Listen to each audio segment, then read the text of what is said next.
everybody, and welcome to the Total Soccer Show. I am Taylor Rockwell, and I am back for part 2 of our weekend reviews. Part 1 was myself and Ryan Bailey talking all things European soccer. We talked Premier League, we talked Bundesliga, Serie A, La Liga. I think that's about it. We even didn't get to a few of the weird stories that came out this weekend, so maybe we'll do that at another time. But that was the European roundup. Now to our Major League Soccer roundup. I've got Paul Tenorio of The Athletic. He was on a while back to discuss the upcoming season as well as some of his coverage. Now that the season is underway, we're going to look at some of the predictions he made in the run-up to the start of the MLS campaign, and then his thoughts on the opening weekend, some specific teams, some specific players, and some coaches in there too. And then we deal with a lot of LA Galaxy, Gio dos Santos contracts, the future of the collective bargaining agreement, all that good stuff. Well, I guess all that stuff. I can't say if it's good or not, because, if you're talking about contracts, it can go either way. But I thought it was very good. I hope you will as well.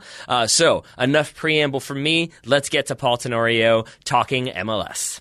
With me now, making his return to the Total Soccer Show, albeit via Skype, I've got Mr. Paul Tenorio of The Athletic. Paul, thank you very much for taking the time this afternoon. No, thanks for having me on, and thanks for Skyping me in. It means I get to use my fancy microphone, so I'm excited. A fancy microphone as opposed to your cell phone. But I do prefer talking to you on the cell phone, not for audio purposes, the audio quality much better, but just because I have this idea that you are just constantly all over the place, talking to GMs, talking to the groundskeepers who might know something. I prefer to think of Paul Tenorio as roaming around the country, talking to everyone about soccer to always have the inside track. Well, actually, the worst part of using this microphone is that when I'm doing this show, usually I do wander around my condo. When I start to make what I think is a really good point, I start pacing, and now I'm just going to have to sit here and not pace. So you are talking. I pace all the time when I'm on the phone, and it's really difficult to sit in studio. We used to have very creaky chairs, and we had to get rid of them because I wouldn't stop moving around. I'm constantly shifting and pointing and talking with my hands. So I'm with you. I appreciate your sacrifice, though, for the sake of audio quality. I'm sure the listeners do too. Just doing what I can for the listeners, Well, I appreciate that, and I appreciate all your work. I did want to talk to you about the first weekend of Major League Soccer. It's back. There's much to be discussed. So I wanted to talk about some individual games, some individual performances, and then a little bit more general look at the league from some of the previews you've written, some of your coverage last week. But I wanted to start off with your predictions column, which it's worth noting, disclaimer, you did say you do not like making predictions, especially about Major League Soccer. But you did add, I think your first prediction was that Atlanta would get off to a slow start. Do you feel vindicated in that statement, given the way their opener went against DC? Yeah, I should claim that as a success immediately. I think and you not should. Allow anything else to... if they start to win, I'll just be but they lost the first game, guys. So there you go. That prediction, I nailed it. You did. First of all, predicting MLS is just you have to be a crazy person to do it. It's impossible. I actually told my editors, I did a predictions column a couple years ago for 442, and Richard Farley was my editor at the time, and he put because I hated doing it, he put the column the headline was the most accurate MLS predictions you'll find anywhere, and then I ended up nailing all but one playoff team, and so I claimed at that point that I was retired from predictions columns, and The Athletic was no, you're not. No. No, you're not. Look, I think Atlanta getting off to a slow start, it's people are going to freak out, but it's normal, right? They changed their coaching staff. They lost their star player. The coaching staff isn't just changing the way they play soccer. They're changing the way they approach everything within that organization. It's a massive cultural shift, and when those types of changes happen, it causes hiccups. It causes problems. Look at the difference between the changeover at Red Bull last year from Jesse Marsch to Chris Armas. Similar personality, exact same style of soccer, maybe some tweaks here and there, but the system is the same. And it was a smooth transition. You look at NYCFC, different person, different personality, different ideas about how to play the game, different way to build a culture. And the struggles were there. And so I was a little bit surprised that Atlanta went the direction they did to be so different culturally in their coaching decision. And I do think that there are going to be some early problems. Now, talent-wise, they have enough talent to push through that, right? We saw that against Heredia in the second leg. of Champions League, and I think we'll see that in some games in MLS. But I don't think they're going to be rolling through this season, and the first game is an indication of that. It's going to take some time for everyone to adjust. What do you think will be the signs that people have adjusted, or when do you think we'll start to see those signs? I know Matt Doyle has talked about how it takes usually until like week 6 to really tell if you can if you know the team or if you're still figuring them out, if they're legit or not. Like, do you think it'll take us like maybe about that amount of time to see if Atlanta have got it going, or if they're clicking next week and suddenly they're winning every game 3-0? Can we kind of safely say that Frank de Boer has successfully implemented his style? Yeah, I mean, I don't think there's any way to put a timeline on it. I think we should give them through the summer, right? Like, ideally, he'd have that much time, but you don't have that luxury when you're in the season. You need things to start to click. And I think ultimately what has to happen is the players have to start to form a belief in the system. And so, when you start to believe in what your coach is telling you, and then you get a good result, and then you get another good result, then the buy-in starts to happen naturally based on those results. So, I thought the second leg of the Champions League might be that result, but it might just be a little too soon. They are tired. They were playing multiple games in a week. But I would expect to get that consistency they need, I would say, after Champions League. Because it's just going to be a slog for them through these Champions League games. So, after they've had a little bit of time to settle into just one competition, I think we'll start to see the comfort level go up. Of the MLS teams remaining in the CONCACAF Champions League, which one do you expect to go the furthest in that tournament? My prediction 2 days ago was Sporting Kansas City.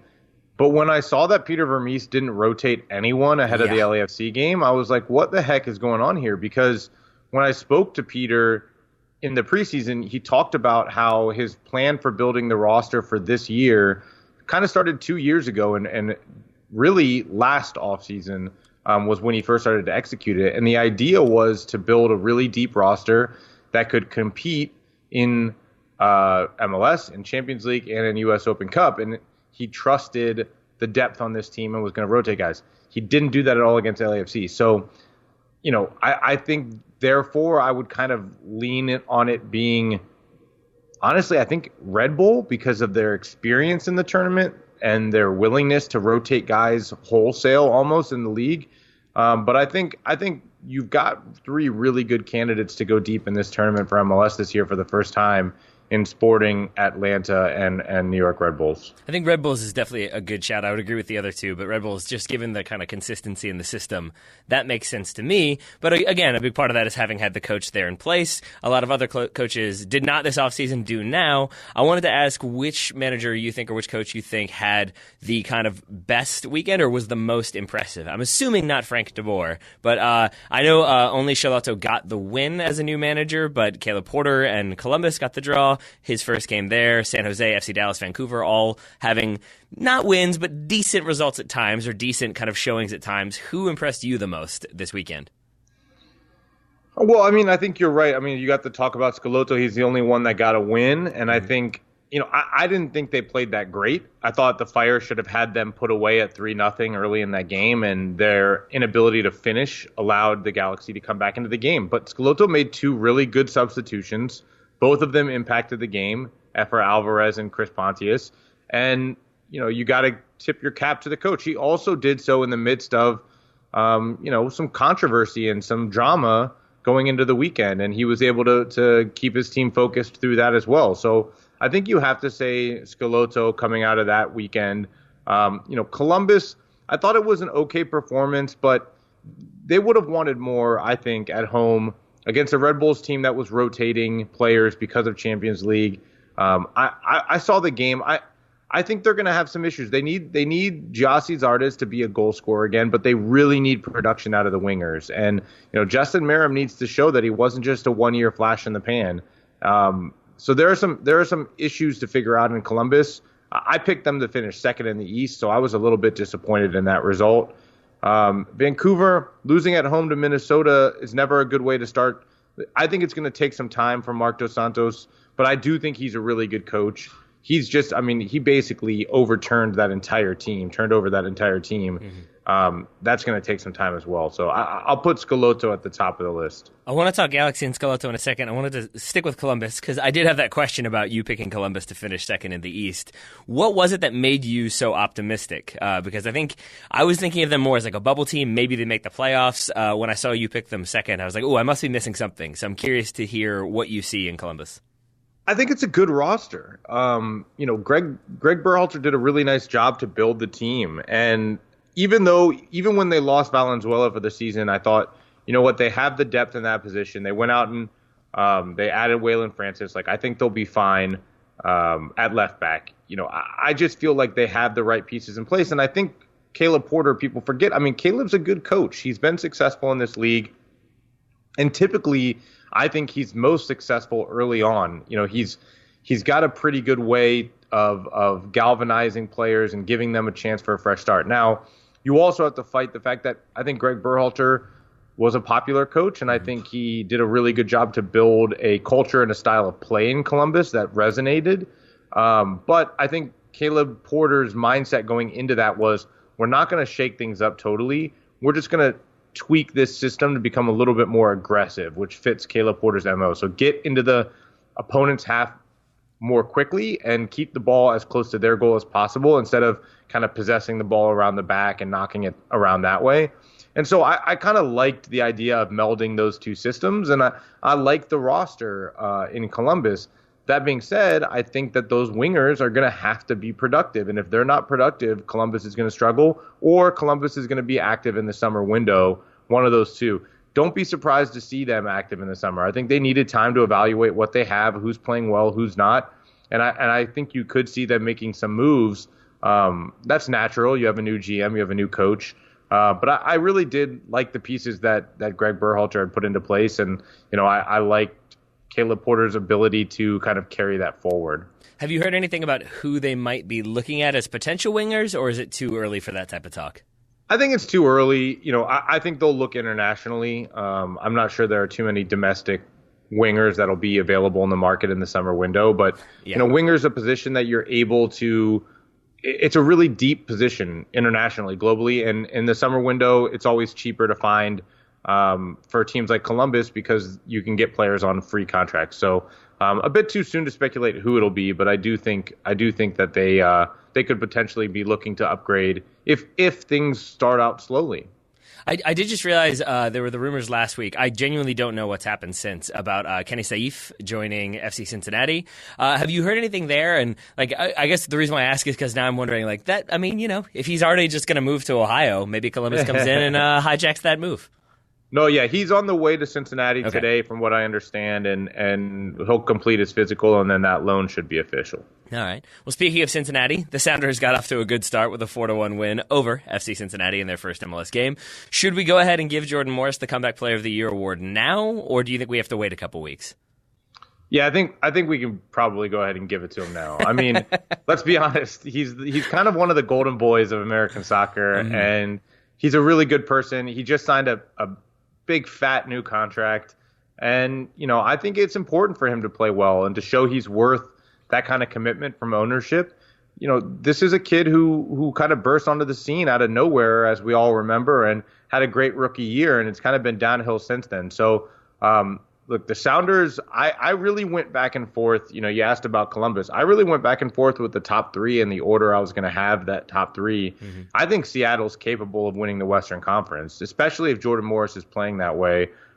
They were very, very good, albeit against a bad team. But I thought they were really, really good. And if Victor Rodriguez plays that way all year long, he was the best player on the field. And, if he plays like that and you've got Jordan Morris scoring goals, they're going to be a really tough team to beat.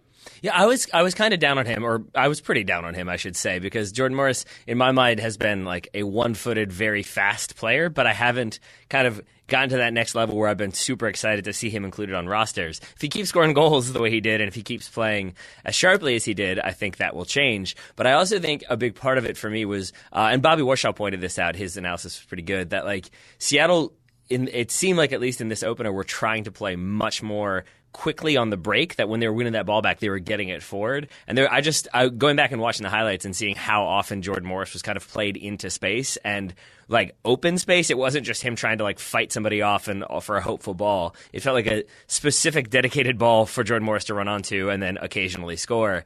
It did seem like they've kind of not necessarily built the system around him, but found a way to incorporate him into the existing system in such a way that I'm expecting him to have a much better season than maybe I would have expected a week or two ago.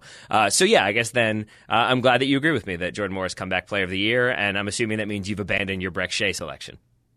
Yeah, I mean, my Breck Shea selection, I love Breck. He's a great guy, and, I think he's a better player than people give him credit. But I think the comeback player of the year award is just kind of a farce, and that we don't know what it means and what your people are coming back from. So I just wanted to make sure people were aware of how much credence to give it. But no, I mean, I think Jordan Morris has every opportunity. He's definitely the favorite going in for that award. He's definitely got the biggest opportunity to shake things up. And, like I said, when you look at the top of the West, Sporting, LAFC, Seattle, I think any of those three can win the West. And if Jordan Morris is up there scoring, I don't know, somewhere in the range of 12 to 14 goals, they're probably at the top of the Western Conference. I would go ahead and say it. If he gets to double digits, they're right there.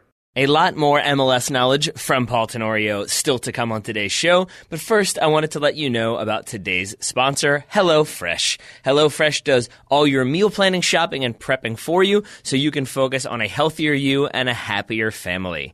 You get fresh, pre-measured ingredients and easy-to-follow 6-step recipe cards delivered to your door each week in a special insulated box. That box is indeed special. It keeps it cold. It keeps everything nice and ready so that nothing goes bad in transit to your door, so you can just get right to cooking. I really appreciate it. My wife and I have been traveling. It's been sort of wedding season because spring, I guess. So it's nice to be able to come home, make food, but you don't have to go to the grocery store. You don't have to worry about, we don't have that one ingredient. Oh, shoot, I need a thimble of rice vinegar, and I don't have that. That can be sort of annoying. I'm sure we can all relate to not having enough rice vinegar around. But you don't have to worry about that with HelloFresh. All meals come together in 30 minutes maximum. They call for less than 2 pots and pans and require minimal cleanup. That is very much appreciated because if you're both cooking together, which is a nice thing you can do with your partner, with your spouse, what have you, you maybe then, if you've shared that responsibility, you don't necessarily know who's going to be responsible for cleanup. But if you make cleanup easy, then you can both be responsible together, and that is ideal. They've got 3 plans to choose from: classic, veggie, and family, with the option to switch between for when your tastes change. I am trying to eat less meat, more vegetables and fruit, but that said, I still go back to red meat pretty frequently, so you can kind of rotate back and forth. With HelloFresh, they've got you covered that way. They've also got Total Soccer Show listeners covered in terms of helping them get HelloFresh at a lower amount.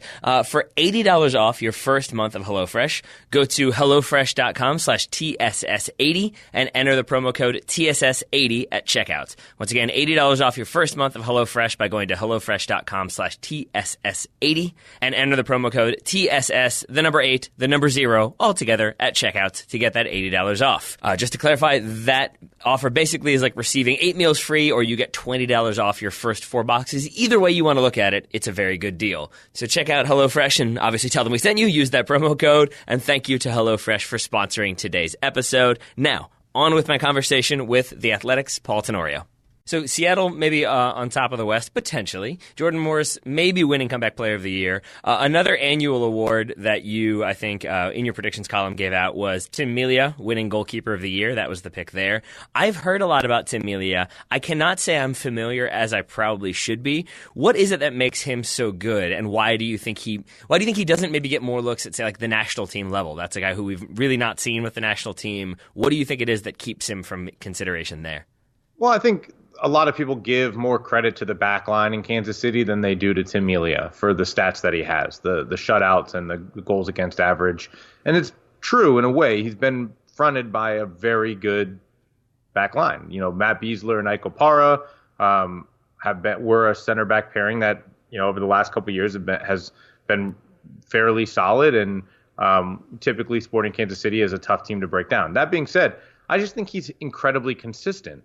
And that, for me, is one of the most important qualities as a goalkeeper. I'm a huge fan of Bill Hamid as a goalkeeper, as a talent. I mean, I've known the kid since he was 16 or 17 years old is the first time I wrote about Bill Hamid. First time I saw him play was on the academy fields. I'll root for Bill to make the national team because I think it's worth it, and I've seen the journey. But Bill's not consistent. He'll have an amazing performance, and then he'll have a big mistake in the next game, and his service is up and down, and that's the one thing that's holding him back. And I think Melia is kind of the opposite of Bill Hamid. He's not a flashy goalkeeper. He's not going to be the guy who makes 6 unbelievable one-on-one saves to keep your team in the game the way Bill Hamid does.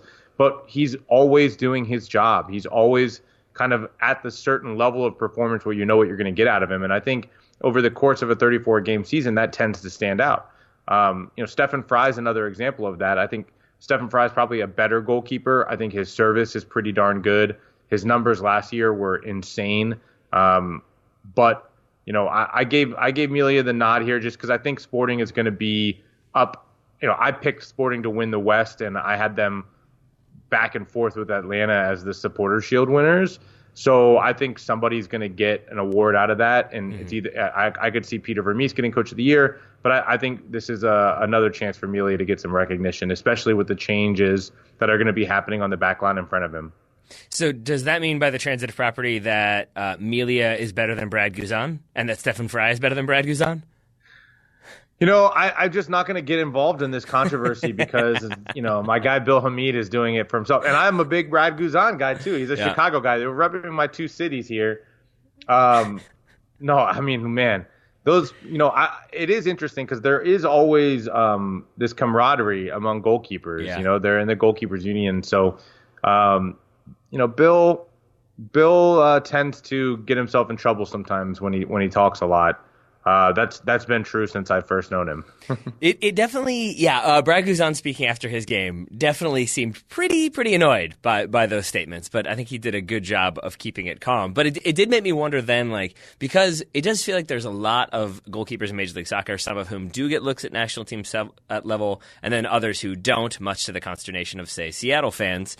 If you, Paul, if you could only choose goalkeepers from Major League Soccer for, say, the Gold Cup this summer, which 3 do you think you would take? Not necessarily like based on what Berhalter wants or what they've done previously, but just which 3 goalkeepers do you think would be best coming out of Major League Soccer? Does Zach Steffen count, or is he a summer transfer window Manchester City? I will let you decide that. I think the 3 that I would choose are Zach Steffen, Brad Guzan, and Bill Hamid. And the reason why Bill does not fit Greg's system. He is not great in distribution, but I think that coaching goes a long way, and understanding what a coach wants and going through training and seeing the way a coach thinks helps a player get to that point. And I think Bill Hamid would probably benefit from being in camp under Greg Berhalter.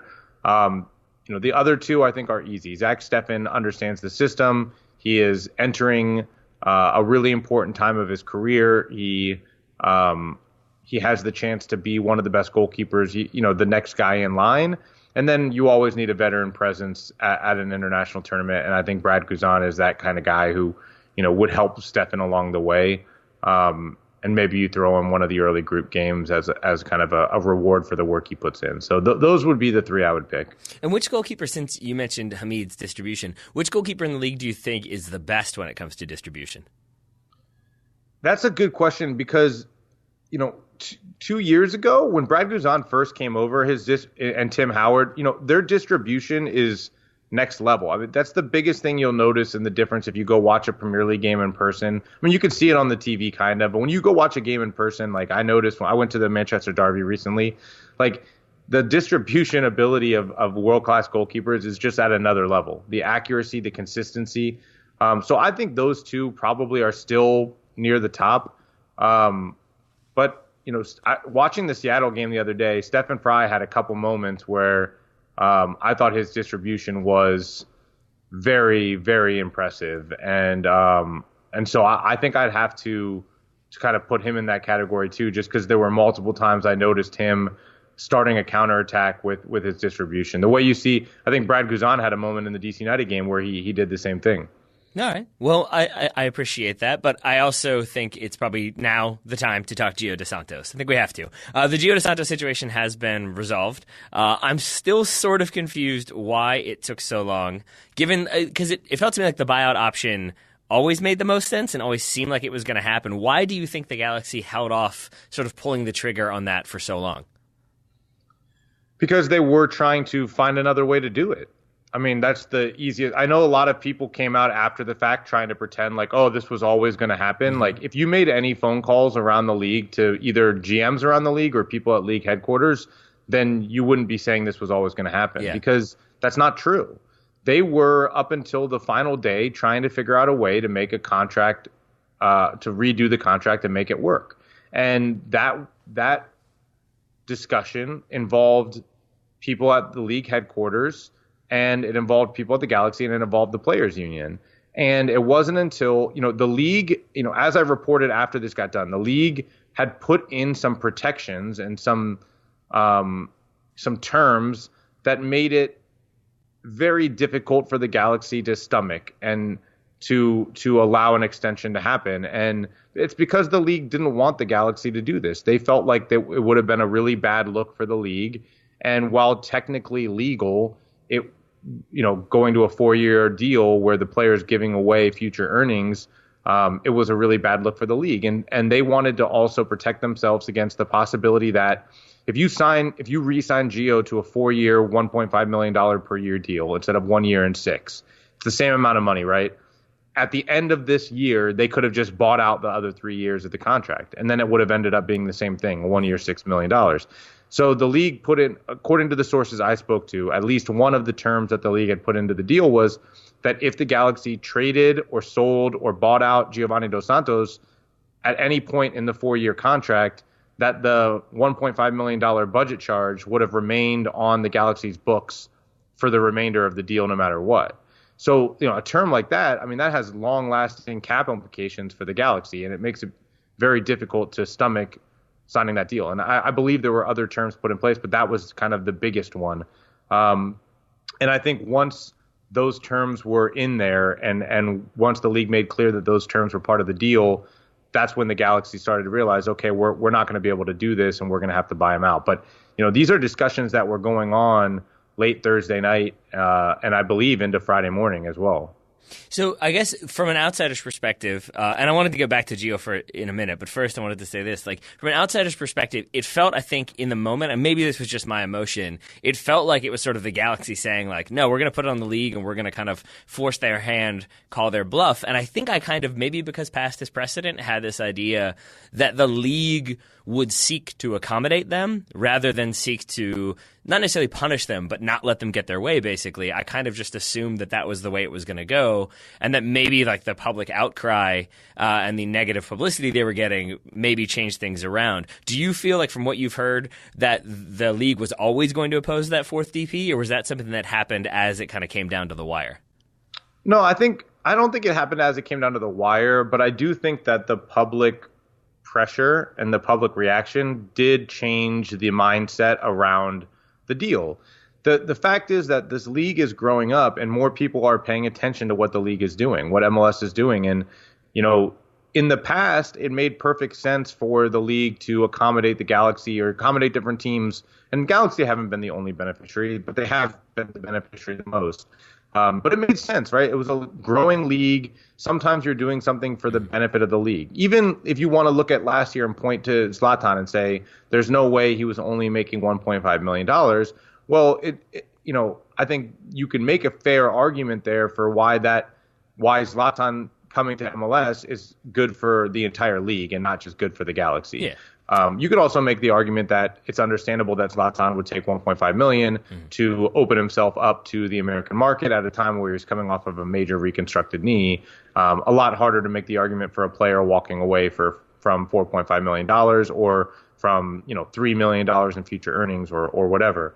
But I think the league recognizes that more people are paying attention, and I think they want to show that they are a different league than they were 10 years ago, and that they are a league that's going to act fairly across the board. They've been, they've been kind of verbal in that, in talking about like the Clint Dempsey situation where the league helped pay part of the transfer fee. Like, we're not going to do that anymore. And, they've talked about not helping teams with international transfers as much anymore. They're trying to move that way. So I think that was always present in how the league was talking about it. That being said, there were still a lot of discussions between the Galaxy and the league about how they could potentially redo the deal. And, Giovanni Dos Santos is still a big name player. $6 million is a massive amount of money for an owner to pay to tell a player to go away. And so I think there was due diligence done to see, is there a way to keep Giovanni Dos Santos with the Galaxy without breaking or stretching rules? And ultimately, they came to the decision that there wasn't. And I think at that point, it became very difficult for the Galaxy to find a way to do it within the rules in a way that they were comfortable with. That makes sense. I think you've kind of already answered this, but I wanted to rephrase my initial question about Gio, because I guess what I meant was more so, it felt to me, not a Galaxy fan, not like a watcher of every Galaxy game, but it felt like Gio dos Santos just wasn't working, and it didn't feel like it was going to work at the Galaxy. So I guess what I meant when I said it felt like it was always going to happen was sort of like, it's a guy who doesn't seem to fit and is the most obvious one that you could sort of get rid of if you have to play with three.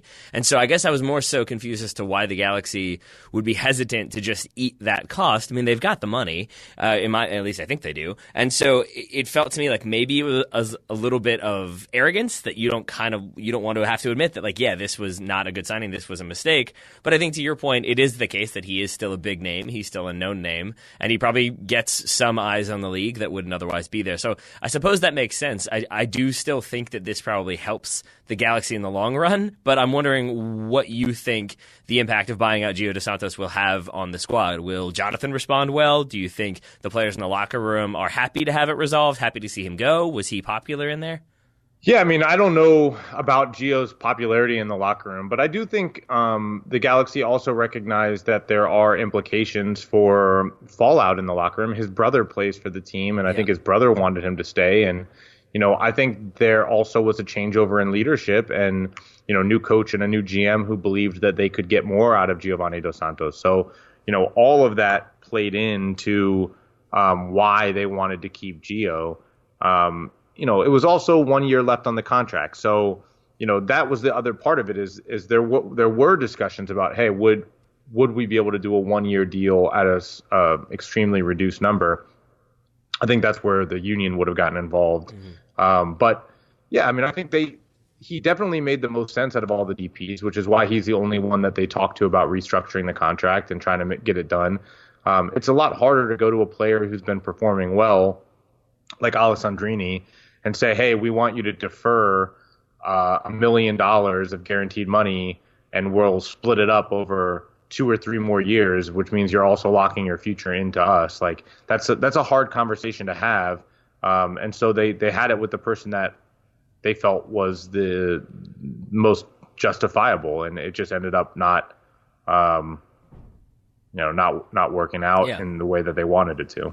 And I do think that's probably like the smartest way to do it, because if you do kind of go around and ask Alessandrini and then you ask Jonathan dos Santos, and maybe you just take one more run at Zlatan, I was like, will he take less money? Then suddenly, all three of those guys are going to feel like, oh, okay, so I'm the one you wanted to get rid of. And I do think if you just stick with Gio dos Santos and try to figure out a solution there, then even if it doesn't work, even if you do end up buying him out, at least then you've maybe only alienated one player who's no longer on the books, as opposed to alienating 3 players who are. So maybe it ends up being a good bit of business from LA, but it certainly feels like it's been more of a sideshow or kind of circus preseason for them. With that dying down, how do you think the rest of this season plays out for them? And I guess, put it this way, which of the LA teams do you think is more likely to finish higher up in those rankings at the end of the season? Yeah, I'm very interested to see how the Galaxy move forward after that. I thought it was a good response against the Fire in the opening game, with all that stuff happening right then, the day before, that they went out and got a win. And they came from behind, and they actually were, poor in the first half. They were not the better team, and yet they found a way to win. I think there's something to be said for that. And I think, from everything I had heard about Schelotto, he's a player's coach. He has a really good understanding for how to work a locker room, how to work the chemistry, find the right guys, make people happy. And so, I do think they'll be able to survive it. And I do think, it makes it easier from a soccer perspective in some ways of some of these pieces fitting together. They've opened up some cap space with the departure of Dos Santos, with the departure of Ola Kamara. So I think they have some money to be able to move around and maybe add a couple pieces in areas of need. That being said, I think LAFC is going to finish higher. I have them finishing second in the West. I think, they are a true contender for MLS Cup this year. If they can, get consistent goal scoring up top, whether it's Diomande or whether it's Christian Ramirez, I think that they are a very deep, very well-built team. And so, I have LAFC finishing second. I believe I had the Galaxy fourth or fifth in the West. And so, I think I have them fourth. So I think both teams will have good seasons. I just think LAFC is a step above the Galaxy right now.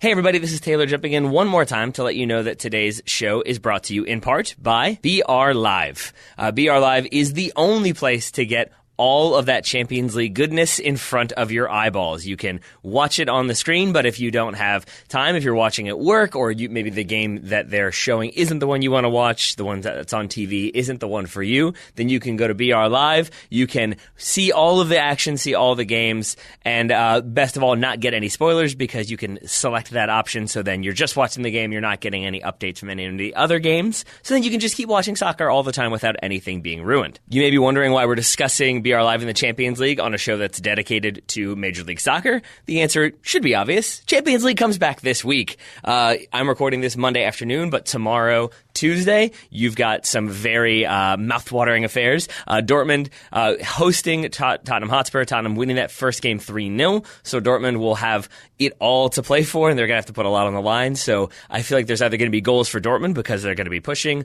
or there's going to be goals for Tottenham because Dortmund are pushing. You've got Real Madrid hosting Ajax. That's going to be a big one. Ajax losing the first leg at home, but really causing lots of problems for Real Madrid. So we'll see if they can do that going to the Bernabeu, which has not been Real Madrid's favorite place to play of late. Then on Wednesday, you've got FC Porto hosting Roma. Roma having won the first leg 2-1. And you've got Manchester United traveling to PSG. United losing the first leg 2-0 at home. Angel Di Maria celebrating, cursing at fans, justifiably so, I would say, given, having stuff thrown at him doesn't necessarily make for the best of conditions. So expect a hostile reception for Manchester United, and we'll see if Ole Gunnar Solskjaer can continue his run and turn things around. That said, he was responsible, or he was in charge when United lost 2-0, so maybe Champions League, not his forte quite yet. As a player, certainly as a coach, we shall see.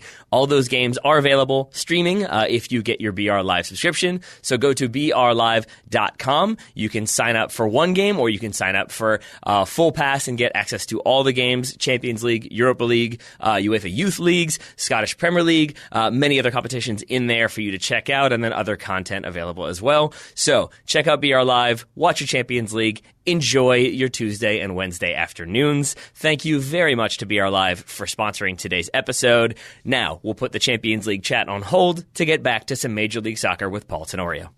I have a few more team-specific questions for you, but actually this has made me wonder, either from your, if you had to guess, or from what you've heard from the sources you've talked to, how do you think, the contract, the salary budget, all that stuff, how do you think that evolves in the near future? Do you think we're looking at a much higher salary budget? Do you think there will be more DPs allowed in the near future? Do you think we'll have young DPs and veteran DPs and all different levels? Do you think they'll keep putting in specific wrinkles to different sort of positions, or do you think it will just be sort of a larger budget and do with it what you will?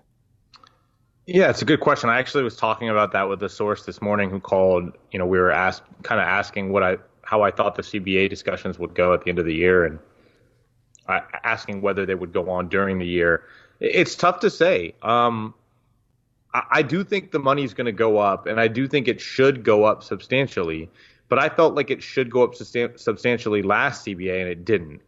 The players focused instead on free agency. They were able to get a form of free agency, albeit a very restricted one, and they called that a win. They felt like getting free agency without going and striking was a huge win for any players union. So theoretically, the focus now should be on increasing the amount of money. People I talk to think that TAM will go away. They think that a big push is going to be to get TAM put into the pot of money. Now, I could see maybe adding $4 million to the budget and keeping TAM, and that way you're adding $8 million to the total spend. But I do think we'll see that number jump up substantially, the cap number. As far as DPs, I don't think that they'll get more DPs. I think the league very strongly believes that a TAM player is just as valued and as valuable to a fan as a DP.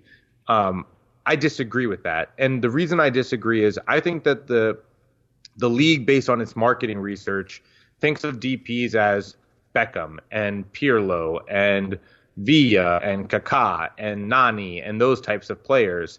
And I do agree that TAM players can be just as effective and far less costly as those superstars, and that the league doesn't necessarily need 3 of those superstars on every team. That being said, there still exists a deep gulf between Miguel Almiron and, pick a TAM attacker, Alexander Katai. And the reason that exists is because it's very hard to find players who are at that level of ability at that $1.5 million per year mark. It's incredibly difficult. You're getting a certain type of player, but you're not getting a transcendent player. And so by limiting DP spots to 2, which is where I think they want to go, the league wants to go, you are decreasing the potential number of Miguel Almirons in this league by 24 or 28 or however many teams you end up having. And I think that's a mistake. I think that the league needs to grow its deep number of DPs, and it needs to grow its number of TAM players. It doesn't have to be one or the other. And if the league only considers DPs to be megastars where the spend is not worth the production, then they're leading themselves down the wrong path. The push should be to tell the teams more Miguel Almirons, more Joseph Martinez's, fewer Nanis and fewer Kakás. And I think as you go in that direction, you'll start to see the value of the league go up. And by the way, that's not to say that there isn't still value for those players. We've seen Villa and we've seen Rooney and we've seen Schweinsteiger come in and be very good, very effective players in MLS. But the goal shouldn't be just to sign those players with your DP spots. As we've learned, you can be much more effective in how you go about buying DPs if you're looking kind of for players in their prime or just before their prime. Why would they want it to go down to 2 again? That kind of just blew my mind for a minute. Is it just because they think it should just be an emphasis on TAM? Yeah, they want to expand the TAM program, and they believe that more teams and more owners feel comfortable increasing TAM, and they believe that if there are more DP spots, then basically it allows teams like Atlanta and LAFC and NYCFC and Toronto and Seattle to go spend $6, $7, $8 million on an Almiron, and that the gap between those teams and the Sporting Kansas Cities and the Dallases and the Houstons of the world, Philadelphia's, is going to increase, and then it will be a less competitive league. It'll be less parity in the league.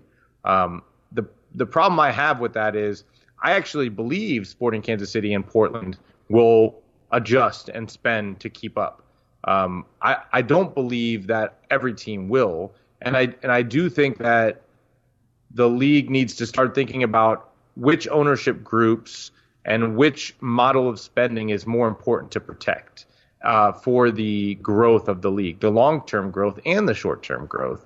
And, I think that there is still a lot of caution with MLS in not kind of getting too crazy with its spending. And I understand that there are a lot of on-the-books cash losses for MLS and its owners right now. However, the valuation of these owners' teams has gone through the roof. I don't think there's probably, outside of the new owners who just bought in with expansion, you could go to probably every other owner in MLS right now and say, hey, sell your team, and that owner will have made a profit. Yeah.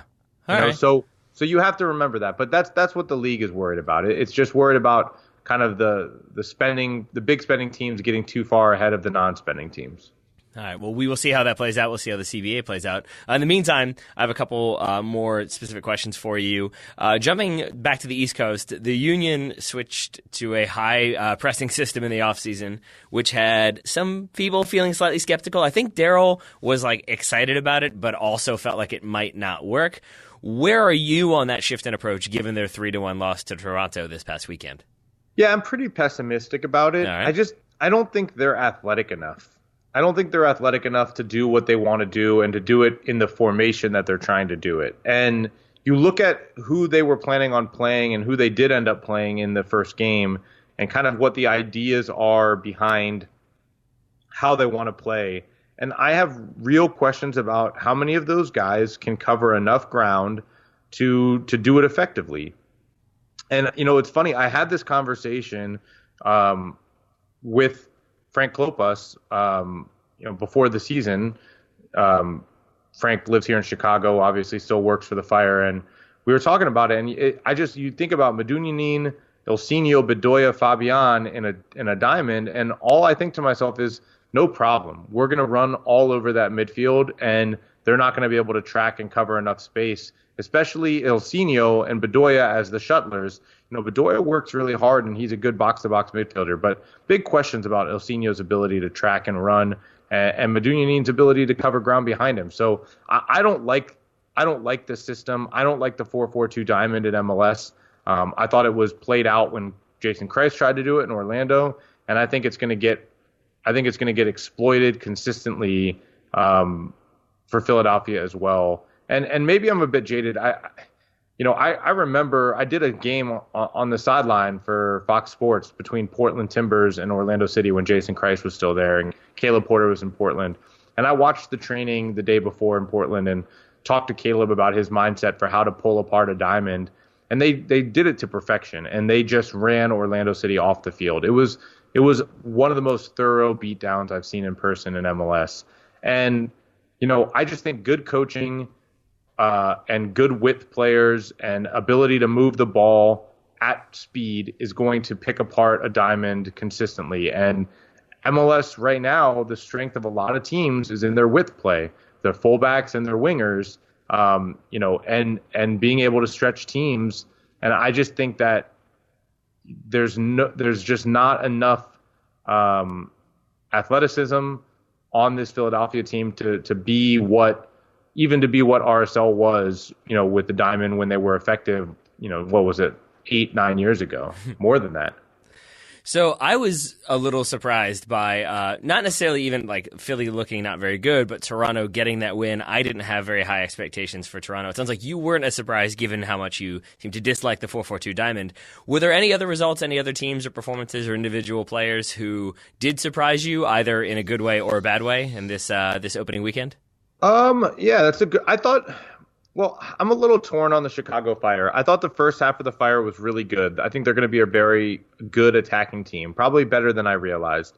I still think that defensively their issues are huge, massive, and they're going to be a team that's on the brink of the playoffs because they're going to be able to score goals, a lot of goals, but they're going to give up a lot of goals too. Their fullbacks are just not good enough to play in this league.